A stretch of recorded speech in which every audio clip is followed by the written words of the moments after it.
Happy engineer. Welcome back. And Ruth, I'm so excited to have you here today. I told you before we hit record, prepping for this was making me just giddy with excitement because there's so much to your work. Thanks for making time to be here. Awesome to have you.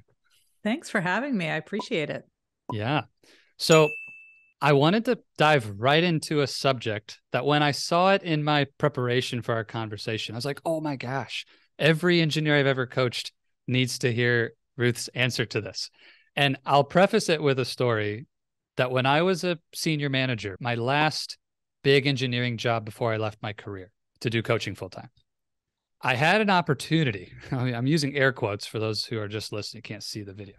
An opportunity given to me by my senior director to take on leading an entirely separate team of engineers and essentially double the scope of my responsibility because the other senior manager left the company and it was going to take some period of time to backfill the role. So I was given this opportunity to take that over for an unknown, undisclosed period of time with, of course, no pay, no title increase, nothing at all. Just, Zach, you're doing such a great job. You're the top performer on the team. You're the best manager on the team. We want to give you this. It's a natural fit and it's going to help you be so great. And I was rewarded for my good success. Work is rewarded with more extra work. And I saw an article from you on Psychology Today where you said, like, how do you politely yet firmly turn down extra work when you're rewarded for being an outstanding performer? So if you were coaching me right now and that was the situation I was in, what do I do? Yeah, definitely the reward for good work is more work. That happens over and over and over again. But the problem is when we start doing more and more work that pulls us away from what we love doing, our work product will not be as good and our motivation will plummet. And when our motivation plummets, that really shows up in how we show up to work, and what we are producing is not nearly as good as it should be, right? It doesn't have all the love and all the flavor and all the spice in it. So first of all, ask yourself if you want to do this, because maybe you do. But before you say yes, I want you to think about why you're saying yes to it. Before we get to know, let's think about why yes. Are you doing it because you really are interested in the project? If so, great. If you're doing it because you think it'll get you closer to the right people, you really need to take a step back and wonder, will you actually get to be in front of those people? Yeah. Will you actually get to present your work in front of those people? Are you being asked to go to more meetings? Will anyone notice if you're not even there, right? These are all the things to consider. Now, if after all of this, you want to say yes, then fine. If it's not right for you, you need to think about how you're going to articulate the issue that there's only 24 hours in a day. Not all of them need to go towards your work. If you're going to do this, what is it that you are saying no to? Yeah. So you can either say, I'd love to do this, but I need to finish this project first. I can work on this project in around 2 weeks from now, or I'd be happy to take this on. But because I still have my regular responsibilities, I will need additional resources so that the work doesn't suffer, right? It's not about you, It's about the work. That is what is so clear. And if you can help explain that, right, and take it off the burden of it's not you, it's the work, you want to still do good work, that becomes a much easier conversation. So this is exactly what happened for me. The thing you said about how your energy, your excitement for the work can wane quickly. You would think I'd be honored and thrilled, but I remember vividly, Ruth, thinking, oh no, this would be terrible to take this on because the systems and the teaming model and the people and the meetings, and it's like, this is set up to fail from day one. Yeah. There's no way for me to, without literally, putting 50% or 80% more time in, that I would be able to cover that, which means a lot of stuff's going to fall through the cracks and not happen. And I felt like I was really being set up to fail at this. And it really crushed my motivation at my current job, let alone the idea of taking on this other team and doubling the scope in that way, especially with no reward. They're not going to pay me anymore to do all of this versus do this. Why would I give away my whole life for this Loyalty quote has its unquote limits, right? opportunity. Yeah. And so it's Mhm. so interesting you say that, because you'd think, oh, you'd be so energized by this reward, but it wasn't that at all. It was the exact opposite. What's interesting is I did go have exactly the conversation you suggested. I told my senior director, I am encouraged and excited that you believe that I'm ready for this challenge. When I look at the scope of that, it looks like a director job to me. And if you're willing to promote me to director and give me an open head count to hire another manager, and here's how I would envision restructuring the org, this sounds like a great win. If not, then I'm not interested in taking it on. Yeah. And How'd that you would go? have thought I hit him between the eyes with a baseball bat, Ruth. It was like complete silence. He was not impressed. Let's just say he was not impressed. And he told me as much. He said, like, wow, I'm really disappointed in you. I thought that this would be a situation where you'd be able to step up, and it's temporary and everything else. Ruth, it was the best decision I ever made. They never backfilled that position. Of course. They gave someone else that responsibility, and the poor guy got buried. And he came to me like a week later and said, why did I not do what you did? Mm-hmm. And about 6 months later, they reorged the team. I actually moved to a new job, and they did make it a director role with someone else. Here's what I want to ask you, though. The only thing that almost made me say yes is that I was afraid of what it would mean to my career if I said no. Wow. And I didn't want that to be the thing where Zach said no to the big growth opportunity and he didn't want it. And so let's take him off the short list for people who we extend growth opportunities and big roles to.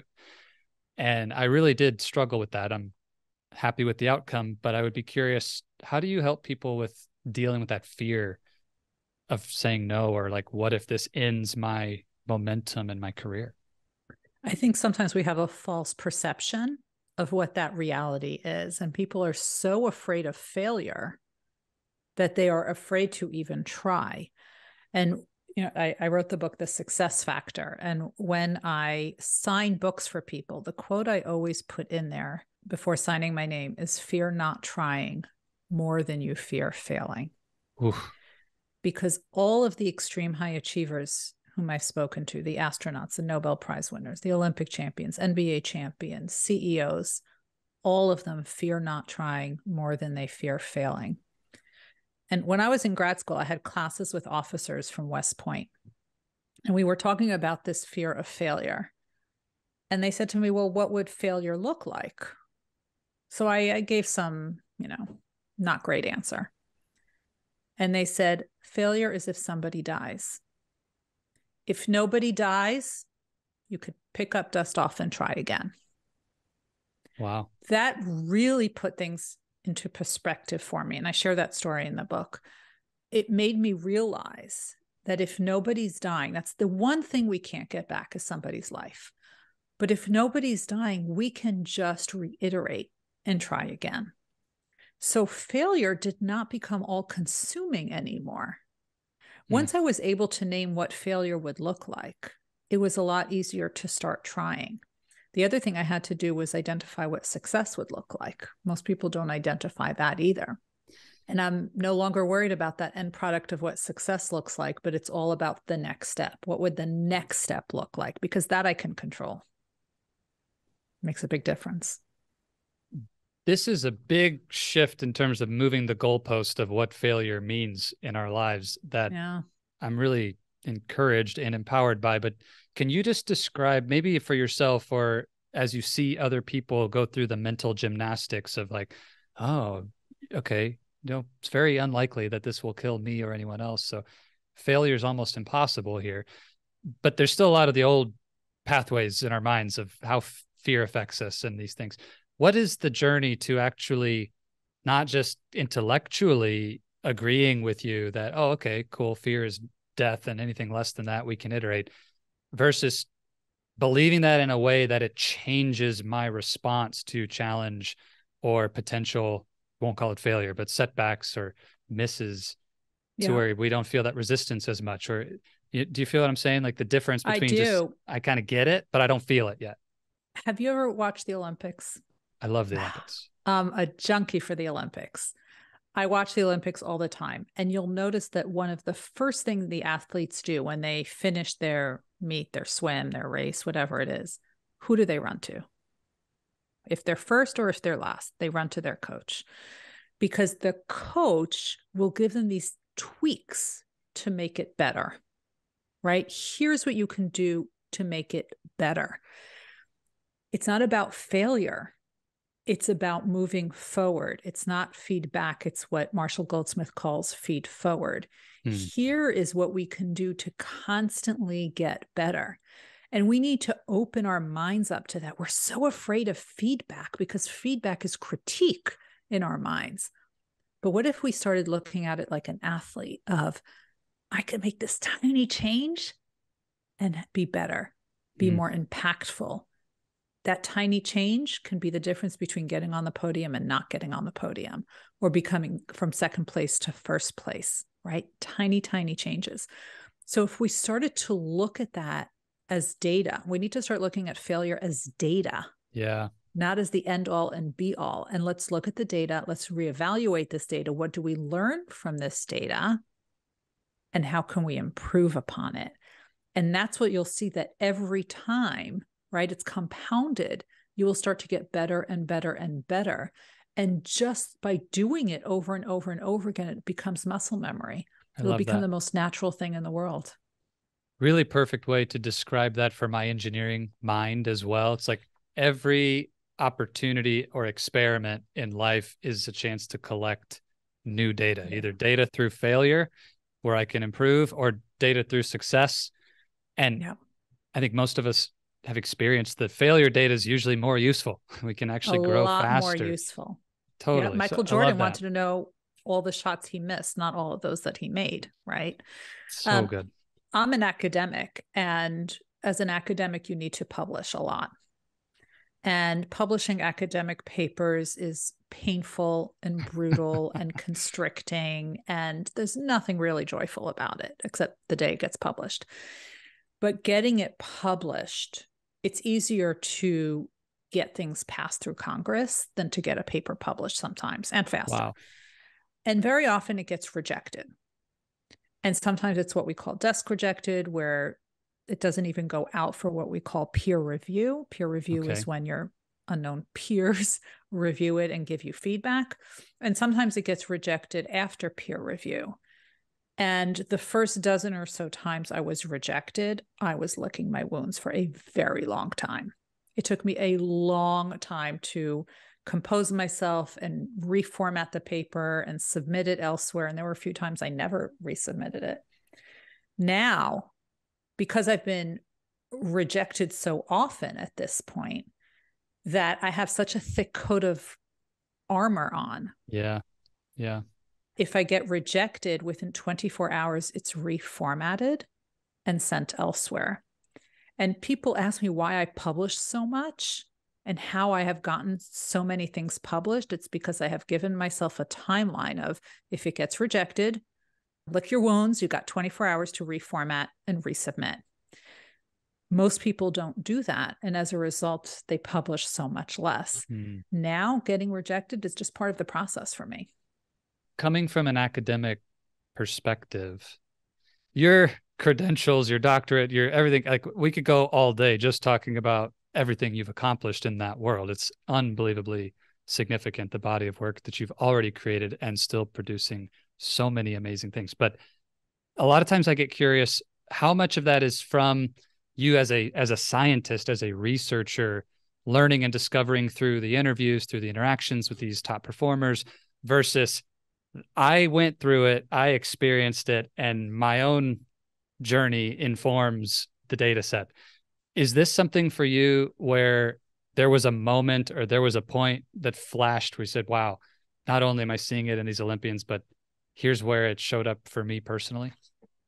Yeah, look, we know this about adult learning, is that adults bring their experiences into their learning, their life experiences, which is why adult learning is so different than a child's learning, right? We have these lived experiences. Yeah. So of course I brought them in, and it's why we have to account for bias in our research, right? But it was that lived experience that started me on this path of this research. I was running what's called an MD PhD program where my students were getting the dual degree. Okay. And nationally, people were leaving this pipeline. We called it the leaky pipeline. And you have a 3.5% chance of getting into this program. It is so competitive. Why would people leave? This was the precursor to the quiet quitting we saw now. I didn't know I was ahead of my time. And we had papers written about it, books written about it, conference talks about it, and the needle hadn't moved in 20 years. So instead of focusing on those who were leaving, because we had plenty of people doing that and nothing changed, I was more interested in those who were staying and doing exceptionally well. Okay. So I started focusing on that, and that was even the topic of my doctoral dissertation, and continued that research over time. And once I realized what they were all doing, the mindsets that they had in common, I started seeing if it would work. And I said, I was patient zero. Okay. I wanted to see if it would work. So I started whatever I noticed and the implementation practices, starting it on myself. And I noticed my career just really improved. And from there, the book came out and everything else. So yeah, I was patient zero. Before I unpack the book, because I know I want to go through this, it's such an interesting framework and the things you've discovered. But you mentioned your career took off. Was there any moment or a particular success that happened where you sort of had that, like, you lean back in your chair and think, wow, it's working. Like this is awesome. Is there anything that stands out for you? Maybe a recognition or promotion of some kind would really even surprised you at how quickly it came or the magnitude of that success? I think there were two things that really stood out. One was Thinkers 50 tracks the top management thinkers in the world. Yes. A year and a half ago or so ago, they ranked me as the #1 emerging management thinker in the world. And I didn't believe it when I heard my name. Somewhere out there's a YouTube video of that. It's like those big award ceremonies called the Oscars of management thinking. Okay. I Brilliant. have no idea what I said, how I said it. My heart was beating out of my chest. I said, this can't be right. This can't be right. Yeah. That was a big aha moment. And of all the awards I don't have any of them on display except for the Thinkers 51 as a reminder of this is it. This is the big one. Man, that's cool. And I think the other one actually just happened this morning. No way. Yeah. I was quoted for the first time in the Wall Street Journal. Oh, congratulations. And thank you. And it was an article about success. Oh, it's a paragraph. It's a paragraph. Okay. Well, it's a paragraph. There's a lot. Maybe we can put a link to that article in the show notes for folks to read, but congratulations. Sure. That's tremendous. Thank I'm really you. happy for you. It wasn't even about the quote as much as when the journalist reached out to me and said, I've been following your work. I was waiting for the right opportunity. I'm writing this article on success. You're the go-to person. I was like, thank you. Okay. Amazing. I worked hard for that. All right, Ruth. So I want to know, and every happy engineer I know wants to know, how to one day wake up surprised that we are being quoted in the Wall Street Journal or our equivalent in our vision of success. So your book, The Success Factor, and I love the subtitle, Developing the Mindset and Skill Set for Peak Performance. And big believer in the importance of that. What we coach at OACO is built the foundation of this house that is our model is mindset. And so walk us through, I know we don't have time today to go super deep, but there's these 4 attributes that you highlight in the book. Yeah. Let's get a quick peek at those if you're open to it. And maybe whatever you would say is the starting point or what we need to know just to take our first bite into this work. So what I will preface is by saying we have been told too often that we need to copy habits. Wake up at 5 a.m., read for 3 to 8 hours a day, make your bed before you do anything else. That doesn't work. We know it doesn't work. So we needed to find something else. And that's when I realized it wasn't about habits. It was about mindsets. And that shift really changed everything. So there's 4 of them. The first one is that intrinsic motivation. What would you do for free if you could? What causes that fire in the belly, right? You need to find the answer to that question. You can't let it go. It's the reason you jump out of bed in the morning. It's the reason you can't quiet your Yes. mind at night. You don't do it for the awards, rewards, promotions, bonuses. You do it because this is why you were put on this earth. You would do it for free if you could. Mm. When you talk to someone about what they do and their whole face lights up, Yes. that's their intrinsic motivation. You have I love that. tapped into it, I love that. right? If I take that attribute and take this idea of don't copy habits, copy mindsets, is Emulate mindsets. Can't thank you. copy them either. Thank you. Fair. Is the emulation, maybe I should say the engineer in me is asking right now, how do I know if I'm there, if I actually have the answer to this for myself? Yeah. Is it truly that I can on my own clearly articulate this and tap into that emotion of that intrinsic motivation, and I can share it with you, Ruth, and my face does light up, and if that's the case, I have it? Or what would be the test to know if I have a clear answer to that question? Everyone has an intrinsic motivation. They haven't always tapped into it. Okay. And very often it changes over time. Just because we studied engineering when we were 18 doesn't mean at 45 this is still what we want to do. Right. Uh-oh. And we know that these things, right? Yeah, that's but we important. know that our passions change over time, right? They change when we have a new job, a new partner, a new home, a new child, a pandemic. That's why so many people reevaluated their priorities and made that big shift during the pandemic. When I coach people, I take them through what I call a passion audit to differentiate between what it is you're good at and what it is that you enjoy doing, what you don't like doing, and what you would do for free if you could. And if all your happy engineers want to download their own passion audit, they can for free. It's right on my website, ruthgotian.com/passion audit as one word. Okay, perfect. We will absolutely put that link in the show notes, and happy engineer, go do it. This sounds really important. Excellent. Intrinsic motivation. If there's more you want to share, go for it, or we can move on. You ready for number 2? Please. Yeah. All right. Perseverance, grit, resilience. You've heard all of those sexy words, right? Really what it means is how you approach challenges. Do you question the challenge of, this is a challenge, this is just too much, it's not for me? Or do you say, there's a solution here, I just haven't figured it out yet? And do you ask yourself, what is the strategy I haven't thought of yet? When you start doing that and adding the word yet at the end, you put yourself in the driver's seat. Now you are in control. Yeah.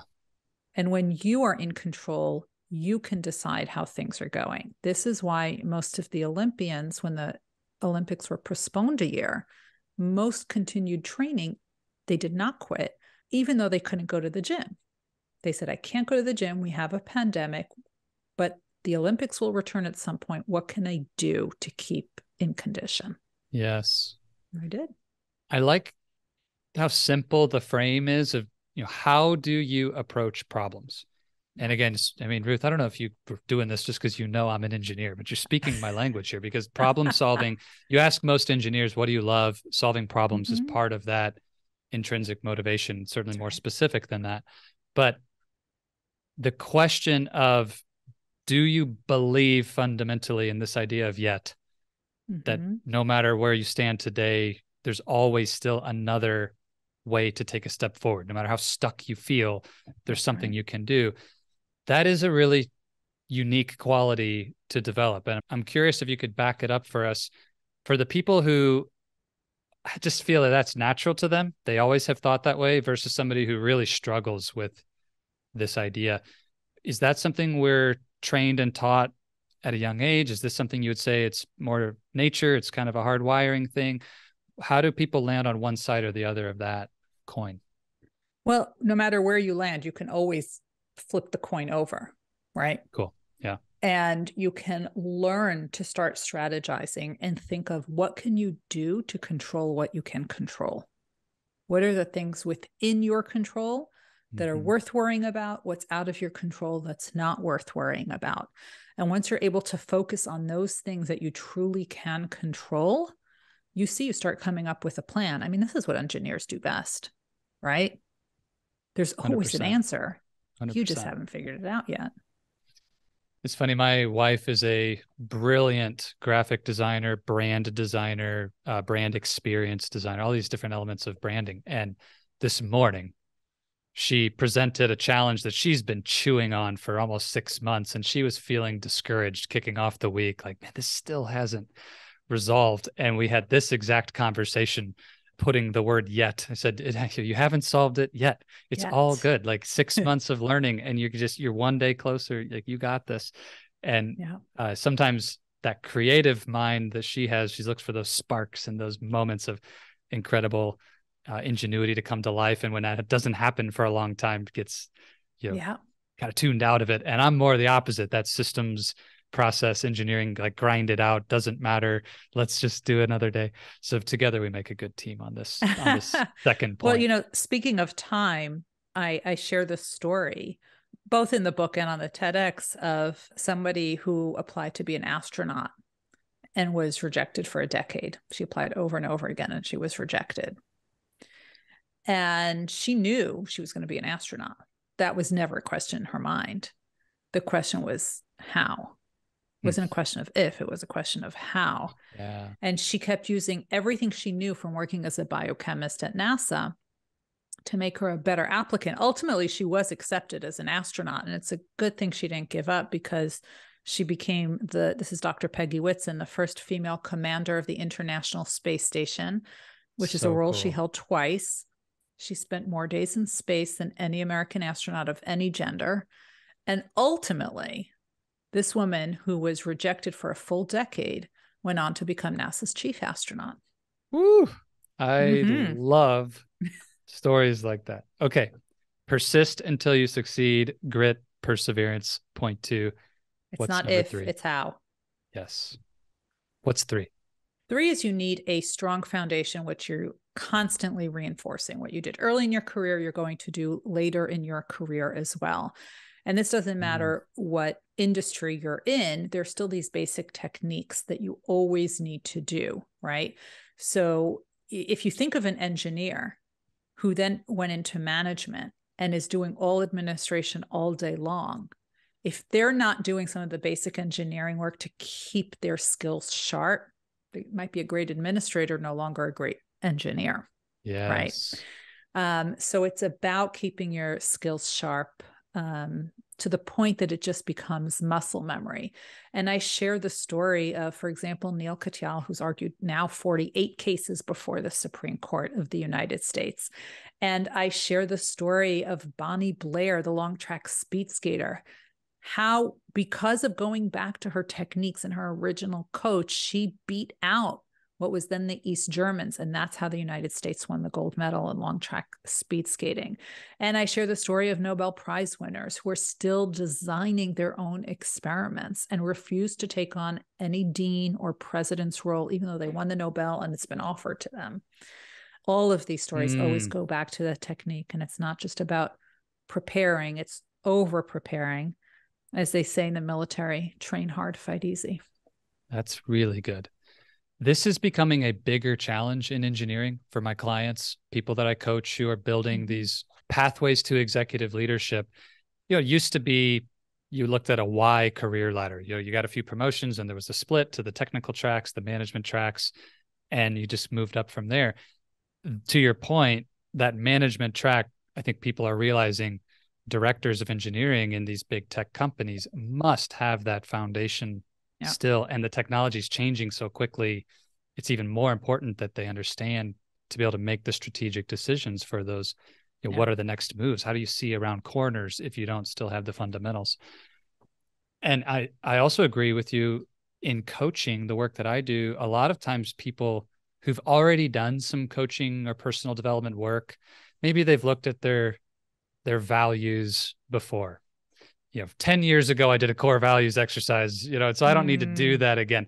And I remind them of the same thing. A lot of cases in terms of elevating leadership, you have to go back to leading yourself again. Yeah, that's right. And That's strengthen those fundamentals. So this is really awesome. Okay, strong foundation. If there was one failure mode here, is it just ignoring the foundation completely? Is it that simple? Or where do people go wrong when it comes to this They foundation rest piece? on their laurels. They said, been there, done that. I don't need to do that anymore. I'm beyond that stage. You know, I've interviewed Tony Award winners. They are never going to go on a Broadway stage without warming up their vocal cords. Yeah. And they have done the same vocal exercises for decades, right? But that's what made them so great. Celine Dion, with all of her, and I didn't interview Celine, you know, but maybe she's listening and maybe I will, with all of her accolades, you know, she warms up every time before a show. Yeah, I love that. And secretly, I really do hope Celine Dion hears this. That would make me really happy. So Celine, if you're out there, please send Ruth and I a note. We'd love to hear from you. That's it. Okay, strong foundation. And then what is that fourth attribute? Last but not least, and this is the one that surprised me the most. We talked about the reading 3 to 8 hours a day. And that's what Mark Cuban and Bill Gates and Warren Buffett and all of them do, right? But it's not reading that made them billionaires. What made them billionaires is that they opened their minds up to new knowledge and they made connections that other people don't yet see. That's the difference. I went back to school at the age of 43 to get my doctorate. That's not normal. Adults at that age, after a full day of work, going to a classroom is really, really, really, really hard. Yeah. You're exhausted, you're depleted, you have so much reading, so many papers to write. But there are other ways that you can open your mind up to new knowledge that don't require you to go back to the formal classroom. You certainly don't need to get another degree for most things.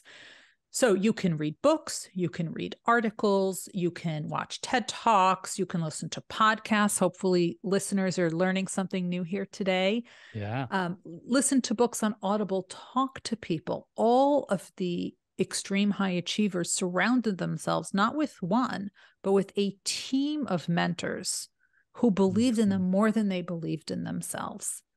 And if this is good enough for the astronauts and Nobel Prize winners and Olympic champions, I don't know why the rest of us think that we don't need it. Ruth, I'm a special snowflake. I don't need all of that. No, I agree with you. It is fascinating to see how somehow we create this distortion of reality. Maybe it's from fear, maybe it's from ego. We have some block of finances or time and we create an excuse. I don't know, but I'm with you. So how would you describe this mindset, this idea of opening your mind to new knowledge, seeking out sources of new information, but also connecting dots? Is there a word or a phrase for this, or that it's just this idea you need to wrap your head around it? I think the more you can surround yourself with new information, the more you can surround yourself with people who know more than you do. If you're always the most interesting and smartest person in the room, go find yourself another room. You are definitely in the wrong room. You want to learn from other people, whether or not they're senior to you, at your level, or junior to you. Yes. And you can learn a lot from people who are junior to you. I mean, walk around some of the college campuses. There are some brilliant people walking around with these great ideas. They just don't know how to implement it, right? But we can also copy ideas between industries, which is why I don't want you just to focus on your industry. So I share that the checklists that are used in every hospital and every operating room, the safety checklist before surgery, that idea for a checklist came from the aviation industry. It's what pilots use. Now, if there were medical errors and doctors only talked to other doctors, they wouldn't hear that the aviation industry already solved this problem with a checklist. Great example. That's why we need to talk to people. Gawande. No engineer is going to have a problem with applying a checklist. We're very aligned with that. But it's a great example. So Ruth, tell us, what is the difference between someone who simply consumes the knowledge? You know, I love podcasting, but I have met a lot of people who are podcast junkies. They just listen and they're constantly absorbing, or they think they are, but they're not actually connecting the dots or implementing. What creates that catalyst to taking it all over the finish line, so to speak? So there's two parts. There's taking in information, and then there's processing information. Two different skill sets. We all take in information differently. Some people like to read on their own in isolation. Totally okay. Some people want to talk to other people or watch videos or whatever it is. But that's taking in the information. How do you process the information that you've just taken in? Now, in adult learning, this is very clear. You need to reflect on what you just heard or learned, right? And some people can reflect on it on their own. Other people, like me, need to talk it out with people, right? Who will challenge my thinking. Said, okay, I'm thinking that it should go this way. And someone will say, well, why that way, right? And then the true learning occurs when you've reflected and taken action based on that reflection. It's those last two pieces that are missing for most people. They'll take in the information, but they don't process it. And we call that the banking theory, which was developed by Paulo Freire, a Brazilian theorist, who said, for example, in traditional academic lectures, you have the professor professing from the front of the classroom, just depositing information in your brain. But you don't know how to file it. You don't know where to put it, which means when you need to retrieve it, you have a hard time retrieving it because you have a big mad pile in your brain. You haven't processed anything. You haven't figured out how these ideas and concepts fit together. So getting the information is half of it. You still need to process the information and find the way to process the information that works best for you. Sometimes it's thinking about it quietly while you're taking a walk or driving or in the shower. And for other people, it may be talking with other people. That's why book clubs are so popular. This is really good. I'm glad you said it because it reinforces what we do in our coaching program. And now I'm feeling especially like, yep, let's keep going hard on this. One of the biggest things I do is help people accelerate the pace of that loop. You know, new piece of information. Let's reflect quickly. Don't over analyze it. Let's put the key piece into the right folder in your mind and then immediately tell me what action you're going to take. Not tomorrow, tonight. Like right after we get off this coaching call, what will you do with this? You know, it's just accelerating action for this benefit of rapid learning loops. I love it. I love it. Ruth, the idea of mentors was mentioned, and I know we don't have the time today to go into all of what you share around mentorship, but in relation to this fourth point and surrounding ourselves with a tribe of mentors, I was curious about two things. Your process of selecting who would be the right people, and also if you're open to sharing, who are your mentors these days? I have a lot of mentors. There is a process, and I talk about it in the book, that has 3 levels of people: senior to you, at your level, junior to you, both one-on-one, and a one-to-many model. And there's a structure that I take people through to put their own mentoring team together. And I've written about this quite a bit. Is that in the Success Factor, or is that a different book? In the Success Factor, but I'll actually give the happy engineers a link where they can download a worksheet if they want to start tinkering with their own. Okay. All these things are on my website. So if you go to Ruth Gotian, RUTHGOT like Tom, IAN like Nancy, ruthgotian.com/mentoring team, one word. Okay. It'll give you a worksheet with instructions of how to think about who should be on your mentoring team. Awesome. You can do this in 5 to 10 minutes and actually have names of people, which I think will be incredibly helpful. Yes. Who's on my mentoring team? I have a lot of people. I have doctors, scientists, educators, finance, military, law, multiple industries. I am lacking somebody in the arts. I think I need that in order to get a full picture. We're getting there. So if anyone is connected to a brilliant thinker, a top 50 thinker in the arts, make sure Dr. Ruth hears from them. That sounds amazing.